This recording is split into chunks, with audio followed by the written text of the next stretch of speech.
What's up guys, welcome back to my YouTube channel. My name is Josh Likings. For those of you who don't know me, you're just stumbling upon this YouTube channel for the very first time, kindly consider subscribing, smashing that bell icon so that you do not miss out on each and every upload that I'm going to be bringing to you. And by the way, before we get into this video, I want to take this opportunity to thank each and everyone who has subscribed to this YouTube channel. And I just want to make a promise to you that I'm going to be bringing content. I'm going to be bringing selective content as per my viewers' choice. Anyway, guys, the reason for recording this video today is to tell you guys about the requirements of buying a car in the UAE. Yeah, you know, of course, I live in the UAE, but I'm initially from Uganda. Uganda is a country in East Africa. So it is bordering Kenya, Tanzania, Burundi, and Rwanda. Yeah, those four nations make up the East of Africa. So I'm from Africa, East Africa, and Uganda to be specific. Anyway, let's just jump into the video. Number one, UAE residence visa. Before you even think about buying a car, registering it in your names, this car will belong to you. It is registered in your names, and in case anything happens, the UAE government knows that you're the owner of that car. So first and foremost, you must have a residence visa. You have to be a resident in this country. How do you get a residence visa? There's a couple of different ways that you can get residence visa, but first and foremost, you have to have a sponsor, and that's if you're employed, your company that employs you is your sponsor here in the UAE. So means if you're employed, of course you have a residence. Yeah, of course, you must have the Emirates ID as well. Emirates ID fortunately comes with a residence visa. There's no way you can have a residence visa without an Emirates ID. That goes intertwined. If you have a residence here, you're a resident in the UAE, of course the Emirates ID is going to come along with it. Besides the Emirates ID, of course you need the car insurance agreement copy.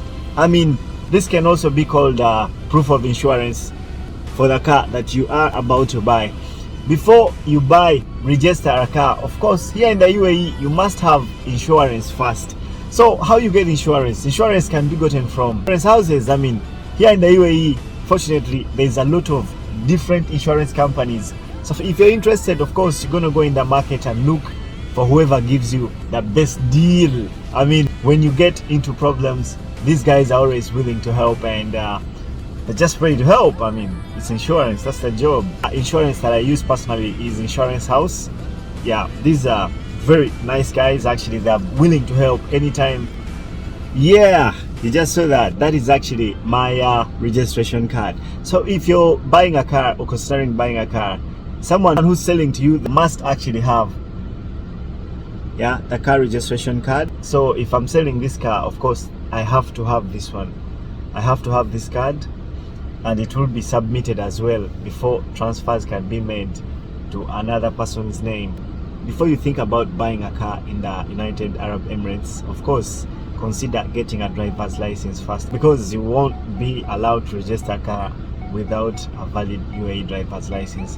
What some people do is they get friends with driver's licenses and they purchase cars they purchase a car using their money, but register it in a friend's name. And guess what? If you do like that, actually, this car by paper belongs to your friend.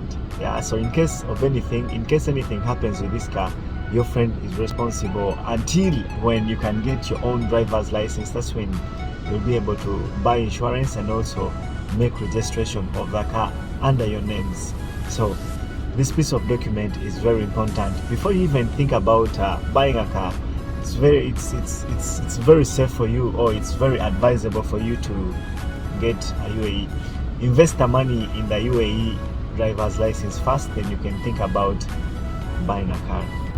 Last but not least, you need an inspection certificate obtained from an authorized testing center. Testing centers here in Abu Dhabi are usually under a government company called ADNOC.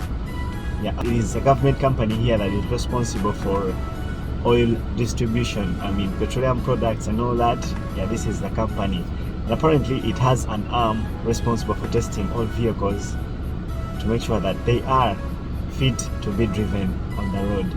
And guys, remember, if you own a car here, it undergoes inspection every year to make sure that it is fit to be driven in the UAE, and this company specifically is responsible. So after 12 months you have to go back and make a new registration. Yeah, to give you this, the car must be fit to be driven, and yeah, it must be registered. Without being registered, of course, that is deemed not fit to be driven. So make sure that you register your cars, because if you don't, if you drive a non-registered car on the UAE roads, you're risking much, and the risk is worth a lot of fines. So go register your cars. That's if you're willing to buy. Anyway, as a final conclusion, I don't know, is it really wise to buy a car in the UAE after all these requirements? I mean, depends. What do you want it for? But as for me, I think it is very worth it, because with a car, you have the freedom to move everywhere you want. Transportation is not a requirement, but a right for everyone. And if you add convenience in it, then nothing beats that. I mean, with a car, you can wake up in Abu Dhabi and sleep in Dubai, almost at a very good price. By the way, all these requirements as mentioned are requirements that you need to buy a used car. Yeah, if you're thinking about buying a car from someone, make sure that you have all these requirements. If you haven't been here from the beginning of the video, the requirements of buying used or owning a car here in the UAE, I mean legally, of course, what we've mentioned in this video is you must be a UAE resident, so means you have to have a UAE residence visa. Of course, you have to have the Emirates ID, passport copy, proof of insurance, or you can call it car insurance agreement copy. You must also have the previous registration card for the vehicle. I mean, the person who's selling to you the car must have this card. Yeah, this is a registration card, so this must be available. And also you must have a valid UAE driver's license, and last and the least, of course, is the inspection certificate from an authorized testing center. And as I told you, here in the UAE, or here in Abu Dhabi to be specific, ADNOC, which is a government oil distribution company. Yes, of course, this is a company that is going to be able to test your car and make sure that this car is fit to be driven on UAE roads, and they'll give you a certificate and be able to resell it to the person who's buying it. Anyway guys, thank you so much for watching this video. I really appreciate your support. Kindly consider subscribing, also like the video, leave a comment, and I hope to see you in the next one.